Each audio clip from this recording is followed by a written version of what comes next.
clock has started. Roger, 0G, I feel fine. Godspeed, John Glenn. Houston, Tranquility Base here. The Eagle has landed. Roger, Tranquility. We copy you on the ground. New possibilities are opening up for scientific cooperation between countries. 2, 1, 0. Liftoff. Americans return to space as Discovery clears the tower. Discovery, go and throttle up. Discovery, Roger. Go for deploy. Thanks to you and to everybody in the shuttle program. The crew is go for launch. Roger. Nice to be in orbit. We have followed in their footsteps to get us where we are today.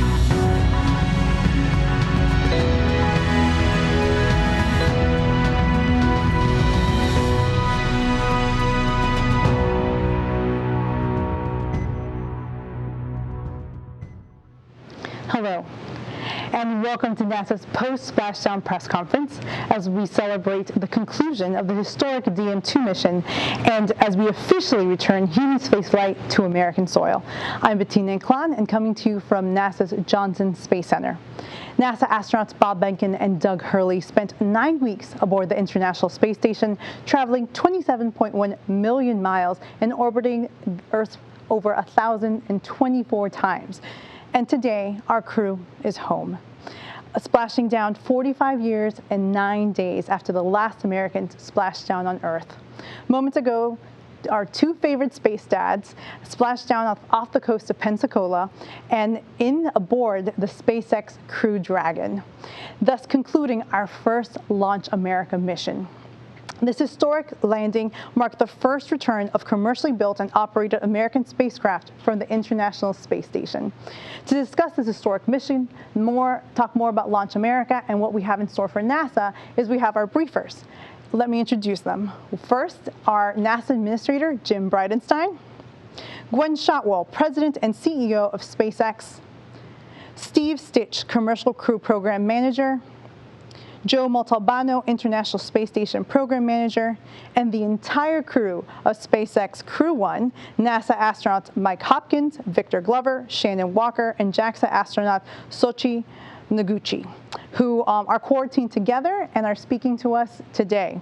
So we'll start with opening remarks and we'll take questions from reporters who have dialed in. As a reminder, please press *1 to ask your questions.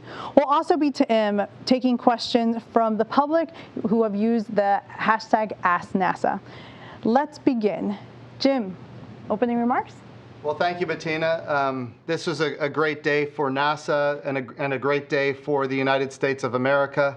I want to thank our SpaceX partners and, of course, the Commercial Crew Program here at NASA. What an amazing day. Today, we really made history.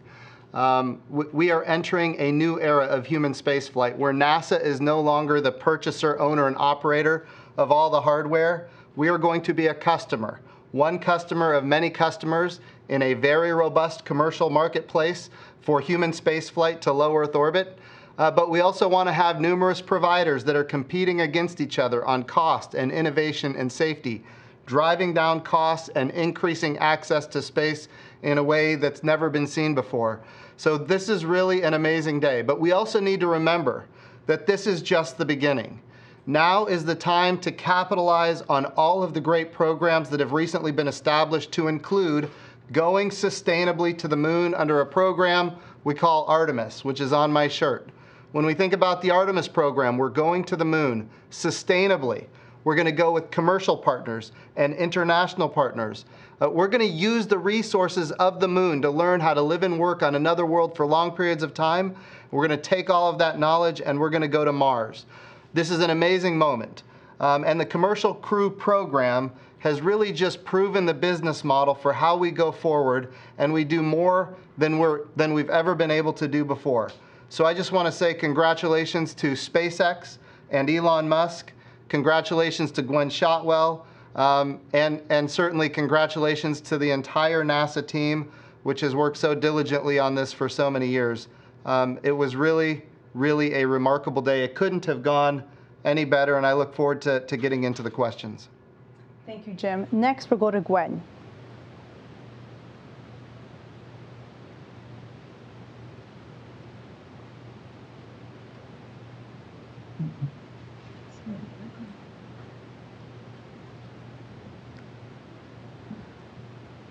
Bob and Doug, for the honor that you have given us to be able to be here today and have this great achievement. I also have to do a call out to the SpaceX, the great SpaceX team. They did extraordinary work. This was an incredibly smooth mission. I'm sure we'll go into the little foibles that we did experience over the 62 days here in the Q&A. But I do think it's important to point out that this was an extraordinary mission, an extraordinary day for NASA, for SpaceX, frankly for Americans and anyone interested in space flight. As Jim mentioned, this is really just the beginning. We are starting the journey of bringing people regularly to and from low Earth orbit and onto the moon and then ultimately onto Mars. So today is a great day. We should celebrate what we all accomplished here today, bringing Bob and Doug back. But we should also think about this as a springboard to doing even harder things with the Artemis program and then, of course, moving on to Mars. Thank you, Gwen. We'll go on to Steve. Stich. Thank you, Bettina. It really is a great day. I'm almost speechless as to how well things went today with the deorbit and entry and landing and recovery of Bob and Doug. You know, we really came into today, we had three real objectives, the flight objectives, really to execute the deorbit and entry of the Dragon capsule, to demonstrate that we could successfully recover that capsule, and then that we could also bring back cargo from space. There's some valuable science that we brought back in 2 freezers on board the Dragon vehicle, and I think we demonstrated all 3 of those things today. It was just an incredible day. I can't thank enough the men and women across the country from SpaceX and NASA who worked so tirelessly over 5 years to make this day happen, to make the whole mission go smoothly. It was just a great effort. I would like to thank the ISS program and the partnership as well. Today we had a perfect day to land. The wind was about 2 miles an hour at landing and a clear day with no waves. And the work that we did with Kenny Todd and the Space Station program, and actually JAXA, who moved a cargo vehicle to allow us to have this day, I'm so thankful for that. You know, the whole part of deorbit and entry went very nominally. The entry was as expected. The parachute performance was great. The drogues deployed as we expected. The mains, we touched down just fine. We did have one slight issue as we were bringing the vehicle back onto the ship. We noticed a slight toxic vapors for oxidizer, and so they were within limits where we could have actually safely got the crew out. We took a little time to do a purge, to purge those vapors out, and to make sure that Bob and Doug were safe. We actually took a few readings inside the cabin as well. So just an incredible day. When I left the console, the helicopter had landed on the ship and ready to take Bob and Doug back to shore. And Bob and Doug were out of the capsule getting some medical checkout, so things were going very well. So again, incredible day. Thanks to our team and all the hard work to make this happen. Thank you, Steve. Joel. Thank you, and welcome again to the Post-Splashdown press brief. What an outstanding day that we saw today, just incredible. For 60-plus days, Bob and Doug, the SpaceX team, the commercial crew program, the SpaceX vehicle were on board doing critical science for us. Bob and Doug completed over 110 hours of science, utilization, research, technology development, work that will help this great laboratory that we have, help us in low Earth orbit, and allow us to go to the moon and to Mars and with the Artemis program. Just an incredible day. And this is just a small window to what we'll see in the future. This mission had 2 crew members. We'll have 4 crew members, and allowing us to do an incredible amount of science and research and technology development on board.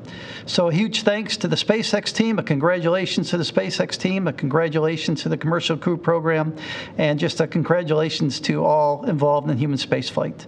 With that, thank you very much, and back to you, Bettina. Thank you, Joel. And now let's introduce again the Crew 1 team. Over to you guys. Thanks, Bettina. Hey, on behalf of Crew 1 and our families, we want to say congratulations to Bob and Doug and their families. You've heard it already, but today was a big day. It was a big day for our nation. It was a big day for NASA, for human spaceflight, for SpaceX, and for our international partners. We've had an opportunity to witness all of the work and dedication that it's taken to pull off the DM-2 mission, and it's been truly impressive and inspiring. As you can imagine, Crew 1, we've got big smiles on our face from what we saw from the DM-2 mission. I said this after the launch, and I'm going to say it again after watching Splashdown. It did not seem like this was the first NASA SpaceX mission with astronauts on board. It seemed to go extremely smooth, but we also realized there's a lot of work to go. We need to look at the data. But again, overall, things seem to go very, very, very well. And then just a little bit on Crew 1. We are wrapping up our training earlier this week. We had a chance to see the Crew 1 capsule, and it's a beautiful vehicle, and we can't wait to have an opportunity to take it into space. But again, today is really about DM-2 and a successful mission. Bob and Doug and your families, congratulations. Thank you, Mike, and we are all really excited to celebrate when your crew launches up to the International Space Station. With that, we'll start with questions from the media. Again, press *1 to ask a question. Our first question comes from Lauren Grush. Hi, thank you so much for taking my question. Obviously, a lot of us took note of all of the boats that were surrounding the Crew Dragon at landing.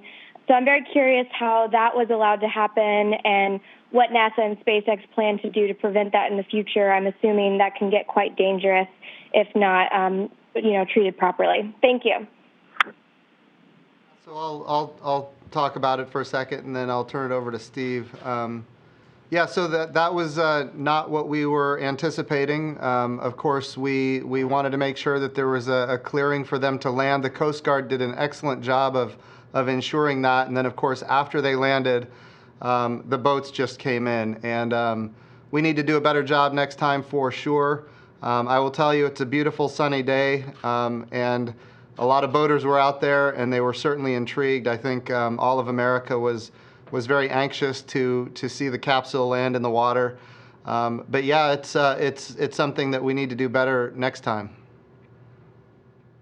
Yeah, and I'll just add a couple things. We do clear that area. We have like a 10 nautical mile area that we clear. We have a couple of Coast Guard cutters out there that were clearing the area, and they did an excellent job. It was totally clear for the actual splashdown event. And then I think, as Jim said, it was just a beautiful day. Lots of people out, maybe boating or fishing, and then saw the capsule and kind of came in. And we have some work to do with SpaceX. We'll work together to do a better job for the next splashdown. Great, thank you so much. Our next question comes from Chris Davenport. Congrats on a great mission. I was just wondering if you had any updates on Bob and Doug. It looked like they were feeling well, but just any updates on their health and how they're doing. Thanks, and again, congrats, everyone.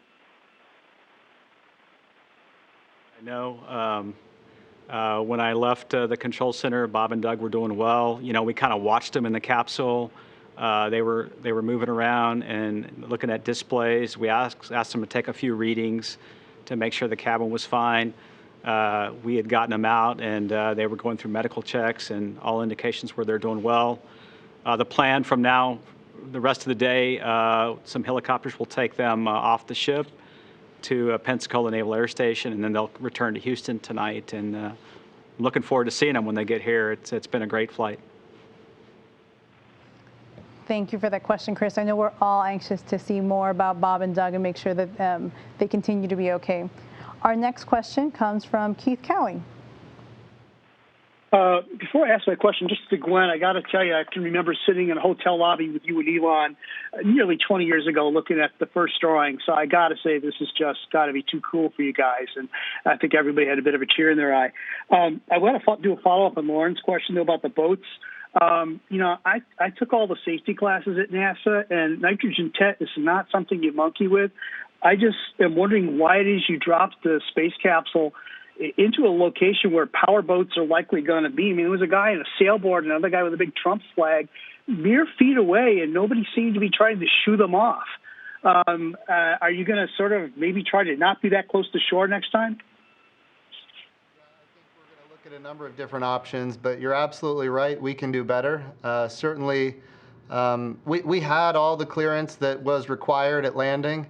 And then as soon as that, I mean, that capsule was in the water for a good period of time, and the boats just made a beeline for it. So it's a big area to have to clear, and to clear all of it is probably going to require more resources.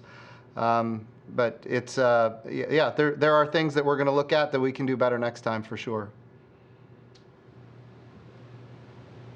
Everybody understands that the crews that we had deployed there, their focus was to make sure Bob and Doug got on the boat and exited the capsule safely. It was not really their job to police the area. We had the Coast Guard out there for that.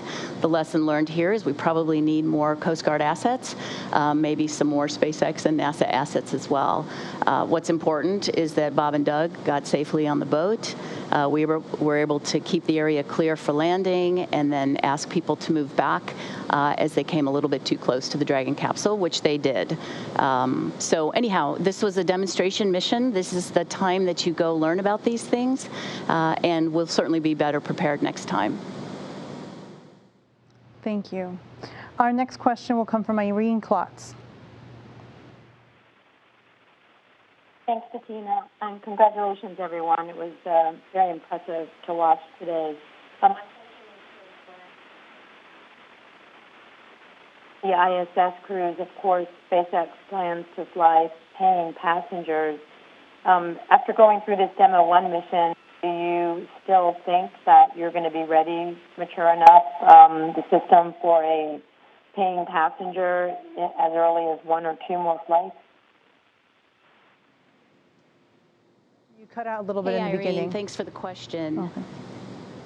Yeah, this mission was incredibly smooth. Not to say that there weren't things that we want to work on and do better next time, but the capsule worked beautifully.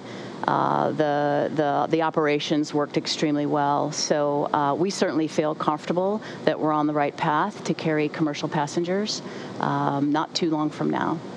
Obviously, our focus is ensuring that we get Crew 1 lifted off in time to do a handoff with Crew 2. Yeah, I think based on the results that we've seen so far, there's more data obviously to go look at. But based on the results so far, I'm very comfortable. Okay. We're going to get a quick question from Twitter. We have Bulgari ask, how long will it take astronauts to normalize after you leave the capsule? How much to return to normal life on Earth? I don't know if, Steve, you want to take that? Sure, Bettina, I can certainly take that. It really depends. Bob and Doug were in space for a couple of months, and so they'll come back here and they'll start doing some special training. So, sometimes within a matter of a few days or weeks, they're kind of back to normal. So it varies a little bit from crew to crew, but we'll get them back here and they'll start doing some special exercises and special things to get them readapted to Earth's gravity. So far, they look like they're doing really well, so we're looking forward to getting them back here in Houston. Great. We'll take our next question from Joey Roulette. Doing this question for Gwynn. Based on the results so far, how many missions do you foresee before you guys start flying private crews? And also, since we're planning to reuse Crew 2, or reuse the capsule for Crew 2, I was just wondering if you could break down the refurbishment process for this and how, I guess, NASA came to agree to reusing these capsules after they splashed down. And for Jim and Steve Stich, I'd love to hear your take on that as well. What kind of happened to make this crew capsule reusable for humans? Thanks so much.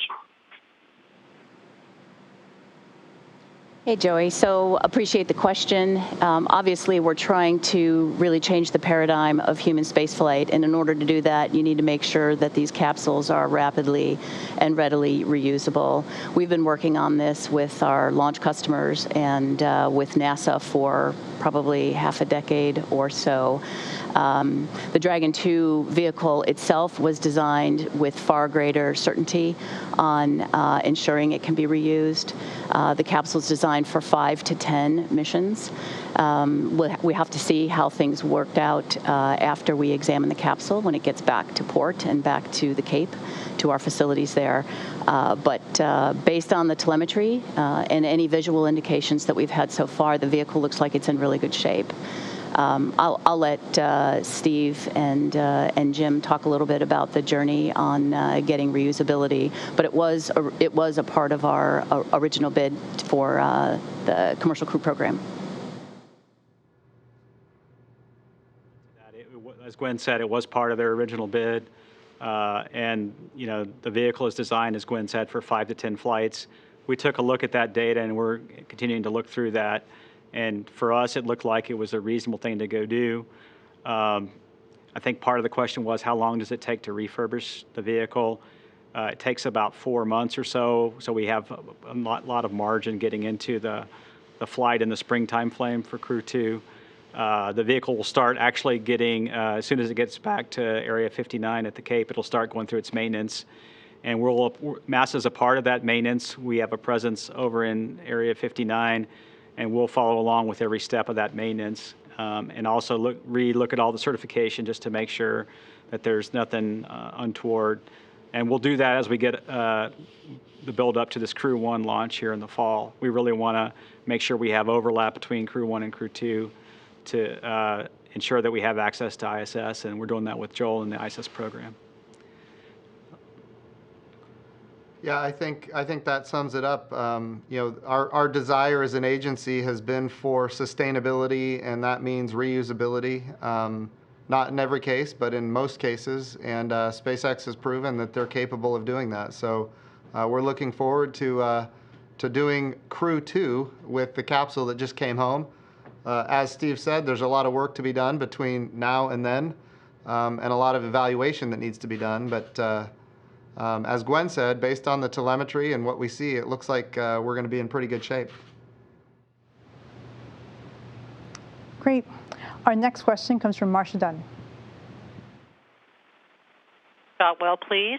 I'm wondering if, once the deorbit burn had occurred, was it pretty tense inside flight control there at SpaceX? And you were sitting right next to Elon Musk, and what was it like for him and for you during those final minutes of the flight, and especially right after a successful splashdown? Could you describe those moments, please? Thank you. So there's no question it was an enormous relief after months of anxiety, making sure we could bring Bob and Doug back home safely. But splashdown was really just the beginning. We wanted to make sure that Bob and Doug exited the vehicle safely and looked good. So a lot of people were cheering after splashdown. I got a lot of congratulations on my cell phone and emails, but we weren't done until we got Bob and Doug out of the capsule. We being kind of Elon and I, he hopped on a flight. He's going to go to Houston and meet up with the astronauts. And I still have a crew here in Mission Control making sure that Bob and Doug got safely on the helicopter and will get safely back to shore. So not everybody's job is done yet, but it was an initial relief for sure. It was a greater relief when I saw Bob and Doug come out of the capsule smiling, thumbs up, looking very cheerful. That was the good moment. Thank you so much. Our next question comes from Eric Berger. Yeah, hi. Thanks for doing this. Question for Gwynn. It's been 12 years, actually, to this day when Falcon 1 failed on its third flight. That's 12 years. Since then, you've launched 3 different rockets, a couple of spacecraft, and now put 2 people into space and brought them back. 12 years is not that long of a period of time. Can you process some of sort of the transformation of SpaceX has happened during this time frame? Eric, 12 years seems like a really long time to me. Candidly, it is hard to process. I didn't know that today was the anniversary of the third Falcon 1 flight, but you would know that, so thank you for reminding me of that. I never shy away from our failures. They are incredible opportunities to learn, and this company has learned a lot. But I have to say that we would not be the company that we are today. We would have not achieved this goal without the support, basically the kind of the moral support, the financial support, as well as the technical support that NASA has given us over the years. I think in August of 2006 is when we started working very closely with NASA. Though it seems like a long time, we have done a lot in that time frame. And you know, what's so great is we've done so much of this in partnership, kind of hand in hand with NASA. So, you know, it's a great day to celebrate not only Bob and Doug's return and their being the heroes that they are, but also to celebrate this extraordinary relationship that we have with NASA. And it's been a great relationship. We're going to ask some questions from social media. We have a question from Arturo Valdez, asks, for the Crew 1 team, how will data collected alter training for you so close to the launch date, and how does that impact what you do on the ISS? That's a great question, and thank you again for the opportunity to speak to you all. The data collected is going to help us to move forward to our launch date. But again, we've got to refurbish this vehicle and get it ready for Crew 2 so that we can have some time to hand over. And so we are ready. We're ready to go to the space station. We're very close to ready to fly the Dragon into low Earth orbit. And but it's also important that we take some time to enjoy the accomplishment, celebrating with Bob and Doug's families and the NASA and SpaceX team, and just to be in the moment and appreciate all of the amazing things that have happened here. It's just a great time to be at NASA. Okay. And Joel, anything else about how the information we learned from DM2 impacts future missions at the ISS? So good question. You know, we took the opportunity to do some habitability studies while the vehicle was attached to ISS. So this vehicle, as everyone knows, only came up with 2 crew members. We'll have 4 crew members up there for the next vehicle. And so we did some testing on that and learned a few things. We learned testing on where to stow items and how to live in that vehicle. So just a number of items. We took we took advantage of having the vehicle there for 60 days, and that'll help us make a better vehicle in the sense of better operations for Crew 1 and Crew 2 and subsequent vehicles. Thank you, Joel. We'll go back to our reporters in the queue. We'll go next to Stephen Clark. Hi, thank you for taking my question. Stephen Clark from Spaceflight Now. Question for Gwynn, since you're going to be reusing more and more of these Crew Dragon vehicles. I'm curious, do you plan on building a fleet of vehicles going forward? How many do you think you'll need to have in your rotation for the demand, both from NASA and from private astronauts, private passengers going forward? And a question for Soichi Noguchi on the Crew 1 flight. I think you're going to be the first astronaut since John Young, if I recall correctly, to fly on 3 different launch vehicles with your experience on Soyuz and the Space Shuttle. Curious if you could compare your experiences on those 2 vehicles, routing them into orbit, and how you think Falcon 9 may compare going into it. Thanks.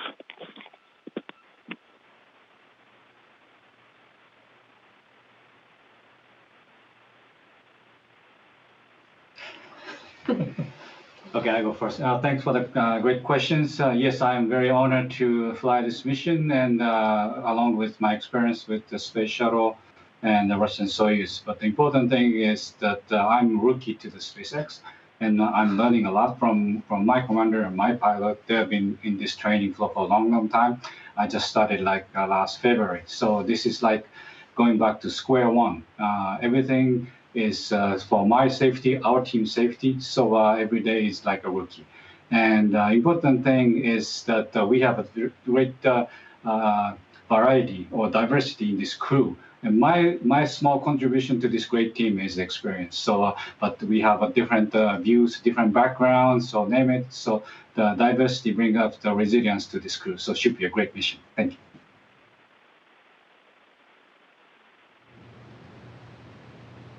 I think his other question was for Gwynn. Great. Thanks, Bettina. Stephen, we are building out a fleet of Dragon 2s, both cargo version and crew version. We want to wait and see how many we have to build before we say we're done building out the fleet. We want to see how this vehicle looks after we get the opportunity to inspect it and such. But we do anticipate building out the fleet. Thank you. We're going to go back to the lines, and next is Jackie Goddard. Goddard for the Times of London, and congratulations, everyone. My question is for the Crew 1 folks, Mike, Shannon, Victor, Soichi. I wondered if you could describe how you watched that splashdown, what you went through emotionally as you watched it, and what it means to you knowing that your flight depended on the success of this one. Thank you. Well, thank you for the question. We were together in the control center here in Houston watching the splashdown, and it was so exciting. And I would say, I think it's fair to say it was a very emotional event for all of us. To be able to watch our colleagues, our friends come home safely is always an emotional event. And then just to see how smoothly everything went during their splashdown and their reentry. So we're very excited that it went as smoothly as it did, because now that really points to the success of how our mission will be when we get a chance to launch.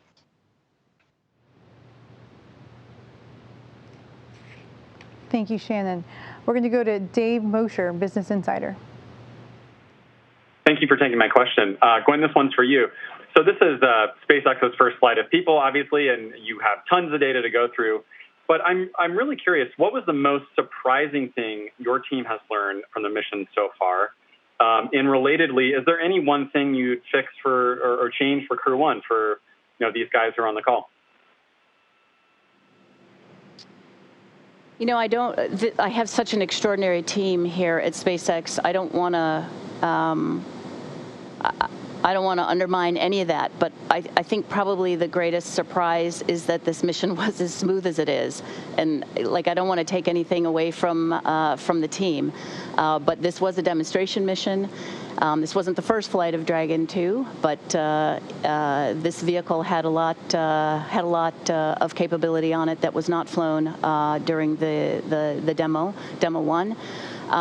So I think we're surprised, minorly surprised, but obviously incredibly pleased that this went as smoothly as it did. And there's no question that we learned some things along the way that we will want to roll into the Crew 1 flight. Some we knew about pre-flight, and I think we had a lot of press on the solar arrays. We're looking to have upgrades there to make sure that the vehicle survives with margin on orbit for the 6-month requirement. By the way, the solar arrays on this particular mission did as better than we anticipated, and we certainly would have been able to complete the mission, the original planned mission duration. We had a couple months of margin to spare there. So pre-flight, we learned some things. We'll make sure we include those in Crew 1. As far as things we learned real time today, I think we want, instead of 2 generators, like a primary and a backup on the rescue boat or on the recovery boat, I think we'll probably have 3 generators, which is 1 primary and 2 backups. That's just one example, kind of a small thing that we'll want to do going forward. Next, we have Andrea Leffenzer, and forgive me, I killed that, from the Houston Chronicle. Hi, thanks for having us. And it was really great watching them. We can't wait to have them back in Houston. So I'd like to know how landing compared to the Apollo capsules. Was there new technology to kind of make it smoother on the astronauts, or was it pretty similar? Thank you. I can take a crack at this one. So wasn't around during Apollo, but I would say the landing compared to the Apollo spacecraft was very similar. It just turns out the parachute technology and landing a vehicle in the water requires very similar kinds of chutes for the drogues, which deploy up high to stabilize the vehicle. And then the main parachutes are very similar. The one difference, SpaceX has chosen to use 4 main parachutes versus Apollo had 3. But all in all, I would say that the technology is very similar. The vehicle itself, compared to Apollo, you compare this Dragon, what an incredible spacecraft. Very much automated spacecraft. The crew, from the deorbit burn all the way to splashdown and landing, doesn't really have to take very many actions on their own. The vehicle does that all by itself. It's very autonomous.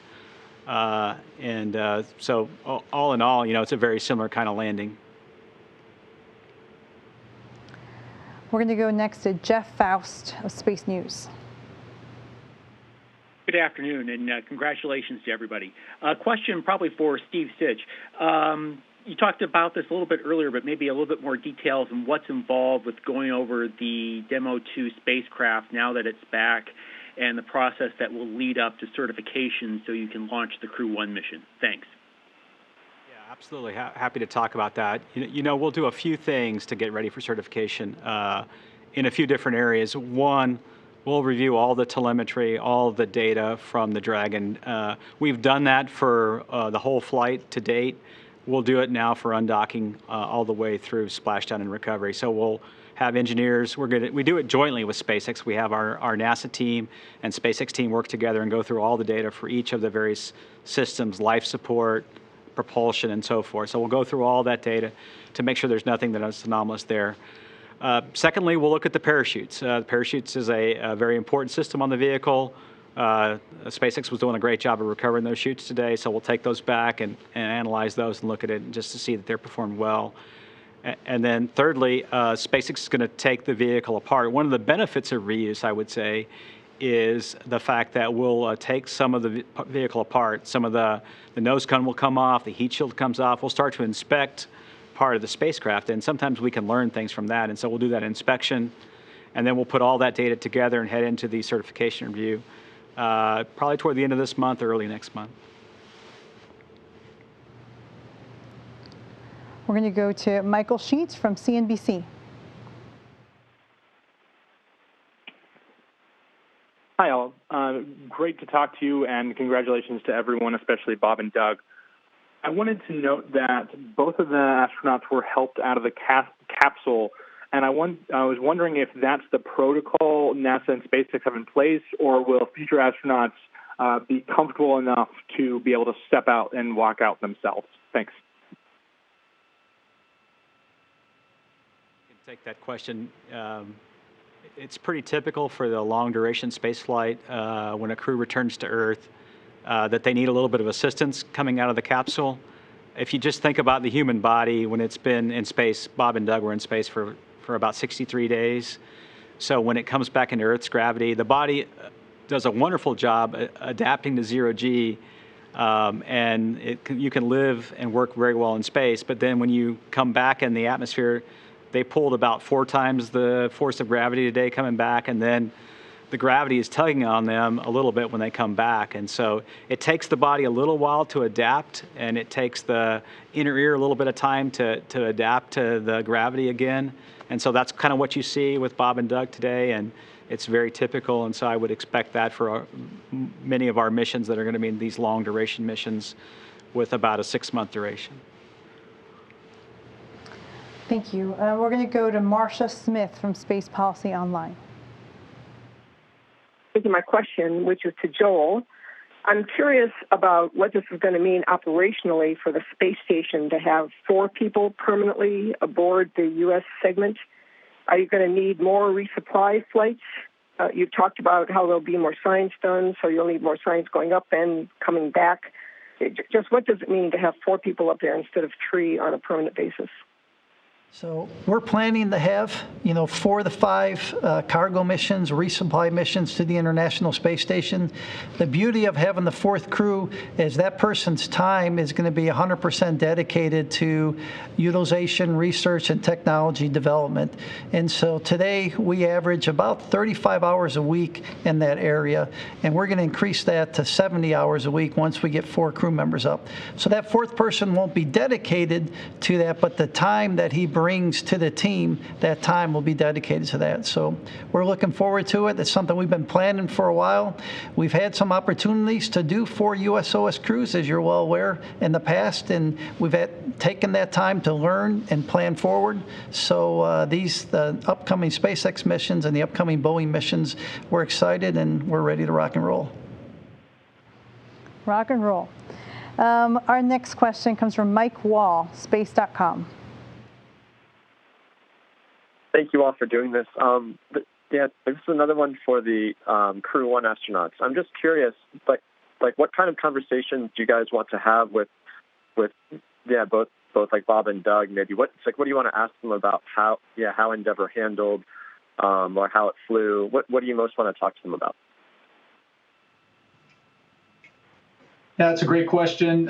We did have an opportunity after they got on orbit and docked to the station to talk to them about the launch. And that was actually very timely because we were able to do it when it was all still fresh in their mind. And they talked about the various stages of the launch and what it felt like. And even actually some of the points on the pad when they were sitting there and they were fueling the rocket and some of the feelings they had there. And so certainly that was good, and it was great to be able to talk to them that quickly, and hopefully we'll have an opportunity to do that again here in their post-landing. Again, trying to talk to them while it's still fresh in their minds. And of course, we'd like to hear all about what entry was like, the feelings, how much the G's came on. When the chutes open, that's usually a very dynamic time during the flights, and so just curious what that experience was like. And then, of course, as you can imagine, we're all very curious about what it's like to splash down on the water, and then what it's like afterwards. We're hoping, we've already put in our request for a day like today when it's our turn to land, because the water looked very smooth and it was beautiful. So we're hoping that we'll get the same thing. Yeah, that water did look like glass. Next, we'll go to Emery Kelly from Florida Today. Hey, folks, thanks for doing this, and congratulations. I just wanted to possibly get Gwynn's thoughts, and maybe more just a reaction, if you will, that this spacecraft that arrived today, Bob trusted it for his mission, and Bob will again trust it for his wife's mission, which is, pretty impressive. I'm wondering if you could just talk about that a little bit. Yeah, so I'd like to point out that, Megan is first and foremost an astronaut when it comes to our perspective. I'm sure her and Bob have a different perspective, but she was selected to be one of the esteemed members of the Crew 2 mission. We will make sure that vehicle is as good or better than the vehicle that Bob flew in today. 2 months ago and today.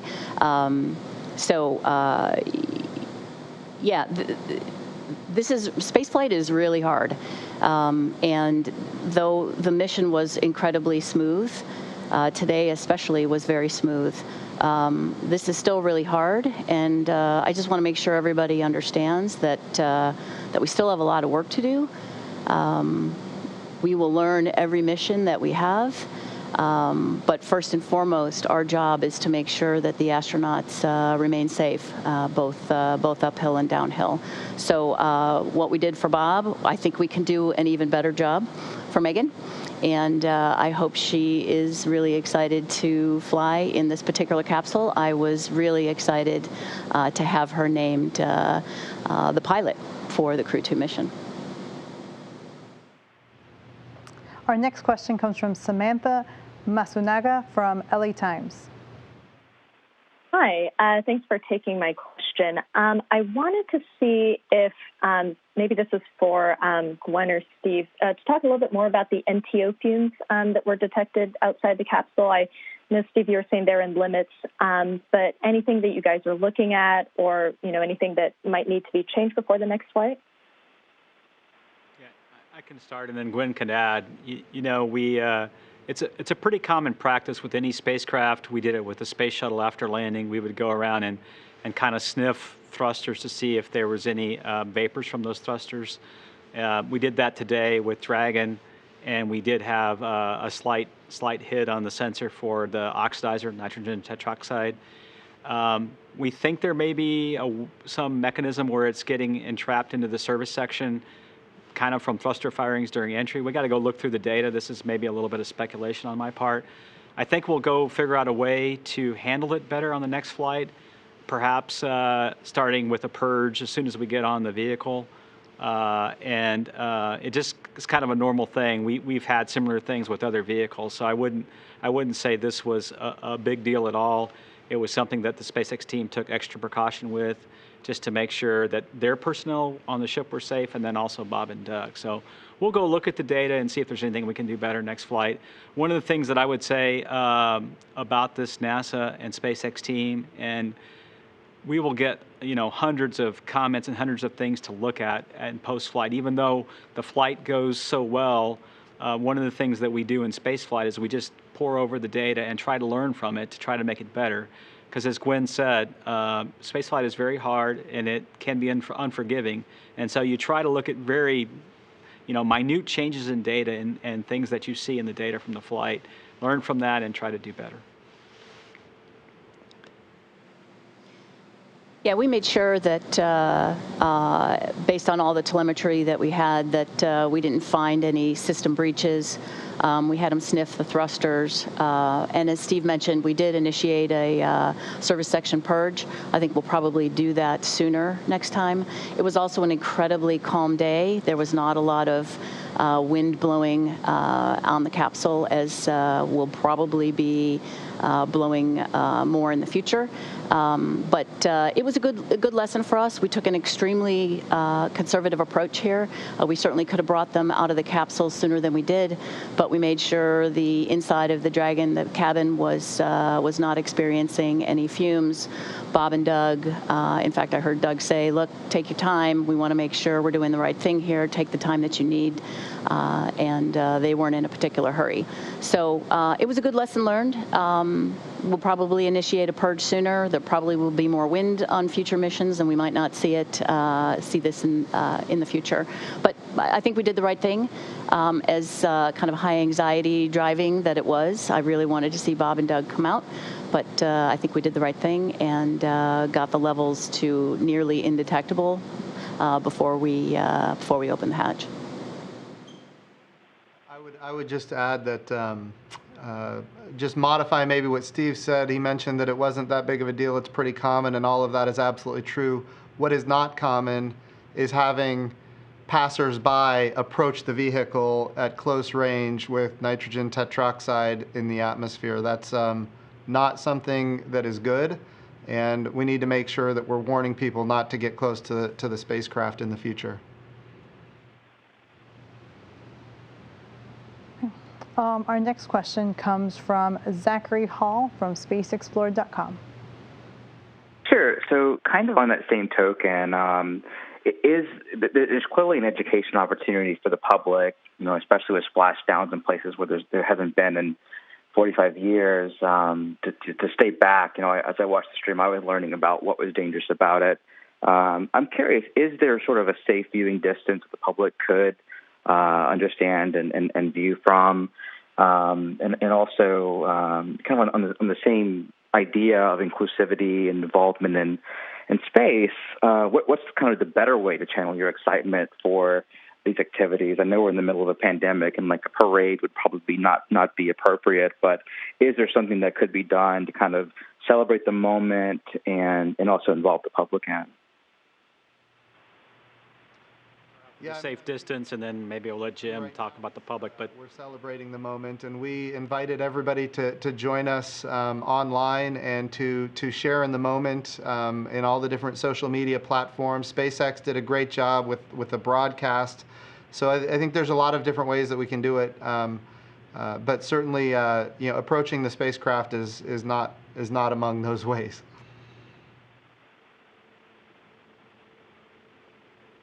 We're going to be wrapping up in a few minutes, but let's take one of our last questions from Jackie Waddles, CNN.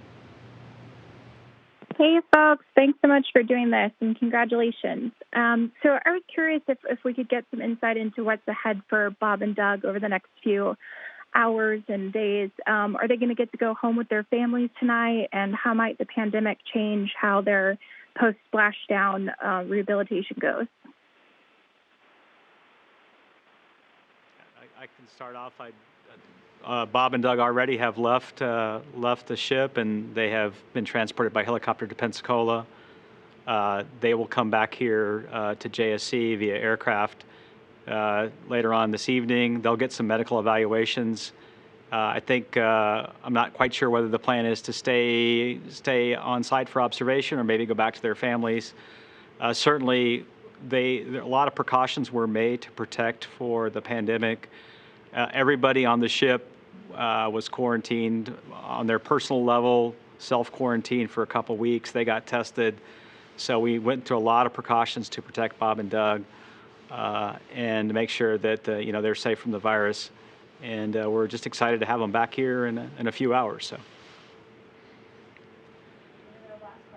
Is from Marina Corinne.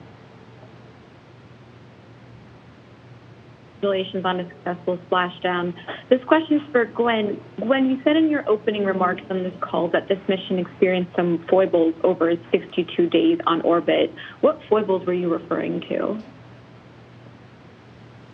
Actually, the foibles that I was referring to were today.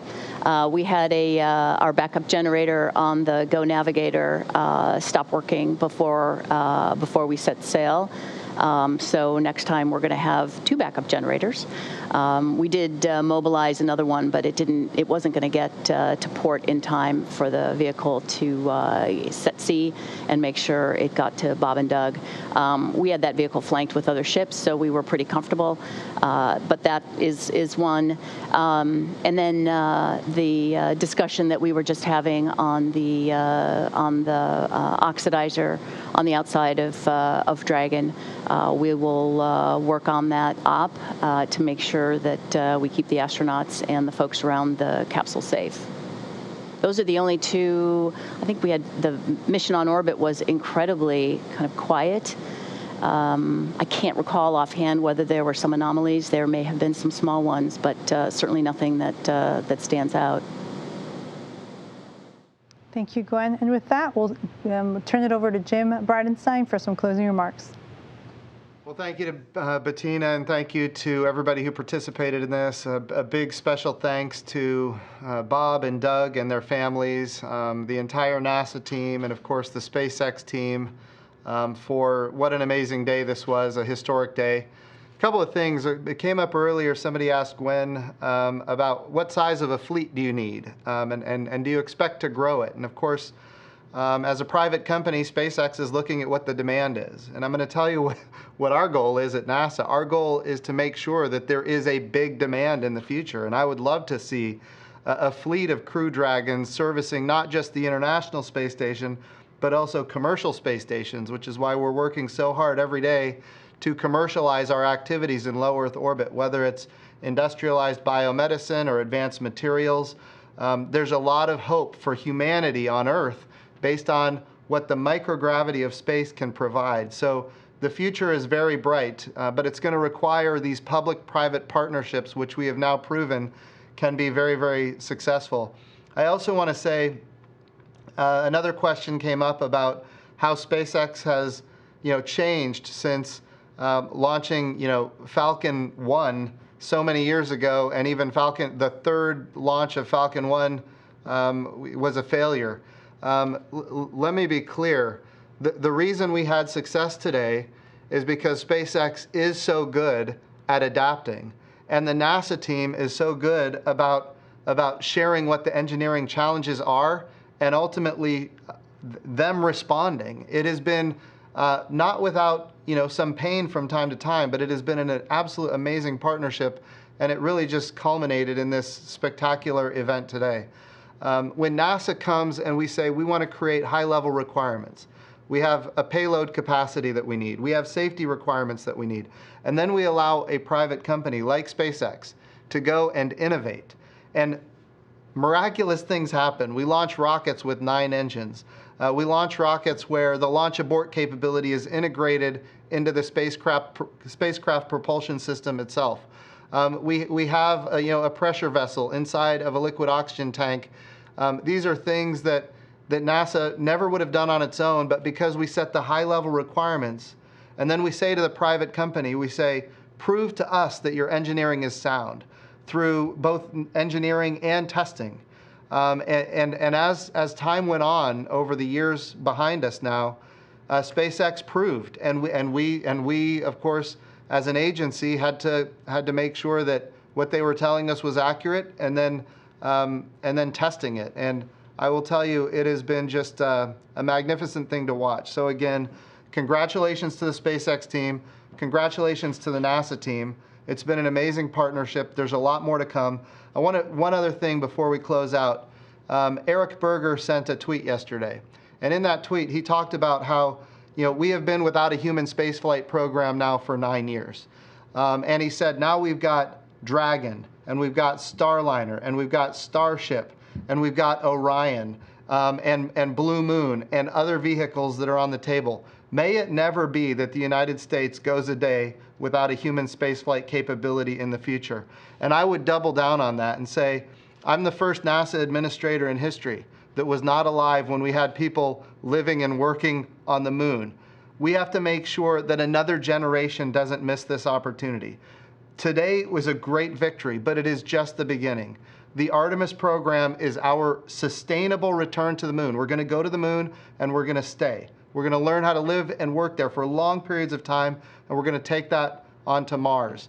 I want to thank Eric Berger for that tweet, and I also want to say that if we do things right, we will get the strong bipartisan support that we need to make sure that this program is sustainable into the future and that it grows into the future. And I also want to thank the President and the Vice President for their amazing support. The budget request before the House and the Senate right now is $25.2 billion.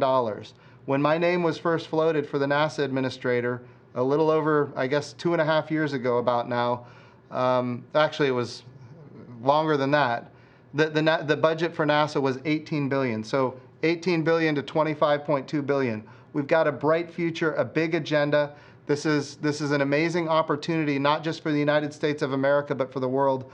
But I would implore our members of Congress, bipartisan, House and the Senate, to please fund the budget request for NASA. We have proven that if you give us the resources, we can deliver, and our partners can deliver. And this is about all of America. So I just want to say thank you to everybody for getting us to where we are. And I would implore the folks that fund our agency to get an appropriation done that justifies the great work that we've already done.